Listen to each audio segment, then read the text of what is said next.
Magandang araw mga ka-aerial defense, may ibabahagi na naman ako sa inyo. Dahil ngayong araw na ito ay may pag-uusapan tayo tungkol sa depensa, fighter jet at helicopter ng China lumapit at hinamon ng eroplano ng Pilipinas. Ang paglipad ng Maritime Domain Awareness Flight ng PCG ay sumailalim sa agresibong panghihimasok ng mga puwersa mula sa People's Republic of China, pagkatapos ng low-altitude pass ng isang People's Liberation Army Navy helicopter na direkta sa ilalim ng PCG aircraft. Isang PLA Air Force Shenyang J-16 fighter jet ang ipinakalat upang guluhin at ilagay sa panganib ang eroplano ng Pilipinas.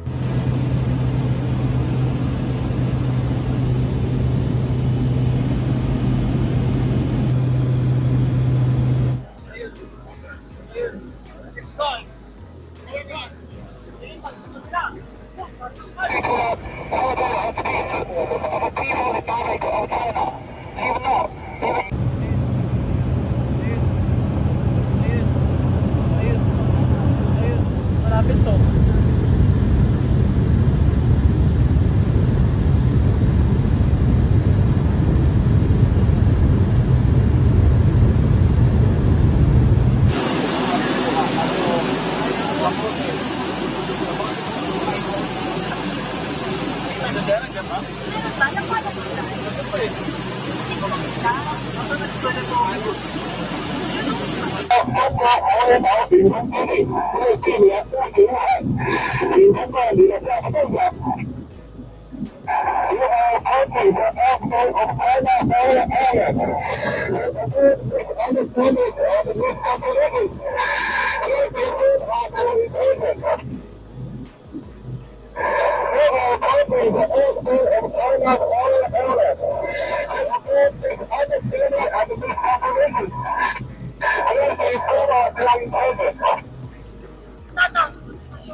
Ang ganitong mga aksyon ay nagdudulot ng malinaw at hindi katanggap-tanggap na panganib sa kaligtasan ng mga tauhan ng PCG at ng mga mamamahayag na kasama sa misyon. Sa harap ng mga ganitong agresibong aksyon, nananatiling matatag ang PCG sa pangako nitong itaguyod ang international na batas at pangalagaan ng maritime jurisdiction sa West Philippine Sea.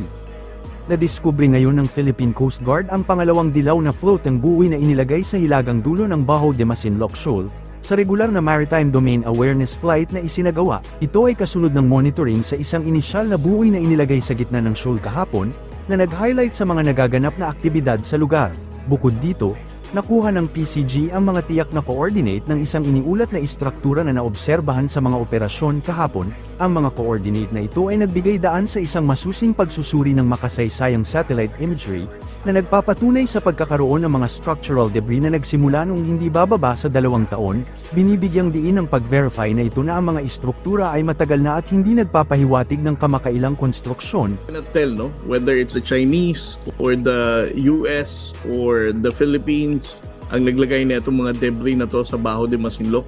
But one thing is certain, at least we can now confirm that all of these structures na nakita natin kahapon is not something new, no? It has been there for more than 2 years already, or even earlier. The Philippine Coast Guard will still conduct MDA flight sa mga susunod na araw.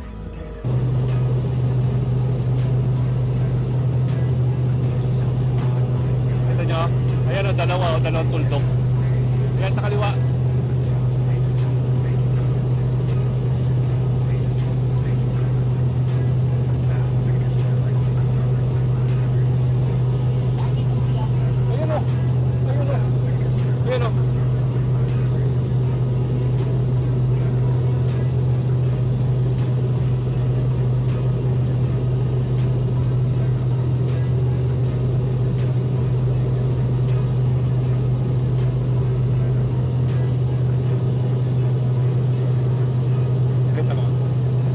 Mariing kinundi na ng gobyerno ng Estados Unidos ang kamakailang panggigipit ng China sa mga sasakyang pandagat ng Pilipinas malapit sa Pag-asa Island sa West Philippine Sea, na tinawag ang mga aksyon na mapanganib at isang banta sa katatagan ng rehiyon.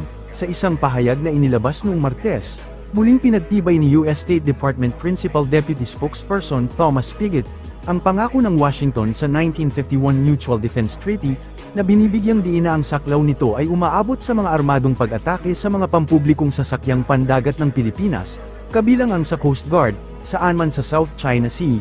Ang pahayag ng US ay dumating isang araw lamang matapos bantaan ng China ang Pilipinas laban sa paghamon sa malawak na pag-angkin nito sa South China Sea, mga pahayag na kasunod ng isang maigting na sagupaan sa dagat malapit sa Pag-asa Island. Noong linggo, ang mga sasakyang pandagat mula sa China Coast Guard at Chinese Maritime Militia ay iniulat na bumangga at gumamit ng mga water cannon laban sa mga sibilyang bangka na ipinakalat ng Philippine Bureau of Fisheries and Aquatic Resources. Ang mga sasakyang pandagat ay nasa isang misyon upang suportahan ang mga lokal na mangingisda na naglalayag malapit sa Pag-asa Island, bahagi ng Kalayaan Island Group na pinangangasiwaan ng lalawigan ng Palawan. Inulit ni Pigott na ang Article 4 ng Mutual Defense Treaty, na nag-uutos sa dalawang bansa na tumugon sa mga armadong pag-atake sa magkabilang panig sa Pasipiko, ay nalalapat sa mga naturang insidente. Ang Chinese Maritime Militia, na kadalasang binubuo ng tila sibilyan ng mga bangkang pangingisda, ay matagal nang pinaghihinalaang may coordinated operations kasama ang Chinese Coast Guard. Ang insidente noong linggo ay isa sa mga pinakamalapit na dokumentadong pagkakataon ng pagsalakay ng mga Tsino sa loob ng karagatang inaangkin ng Pilipinas at malapit sa isla na tahanan ng ilang Pilipino. Sinabi ng Armed Forces of the Philippines nitong Martes na may mga plano itong inilatag sakaling itulak pa ng Chinese Maritime Forces ang teritoryo ng Pilipinas. Sinabi ng tagapagsalita ng AFP para sa West Philippine Sea Rear Admiral Roy Vincent Trinidad, ito ay matapos ang mga puwersa ng China na binubuo ng 5 barko ng China Coast Guard, 1 barko ng People's Liberation Army Navy, at 1 helicopter. Nagpaputok ng mga water cannon ang China sa 1 barko ng Bureau of Fisheries and Aquatic Resources na nagsasagawa ng humanitarian mission.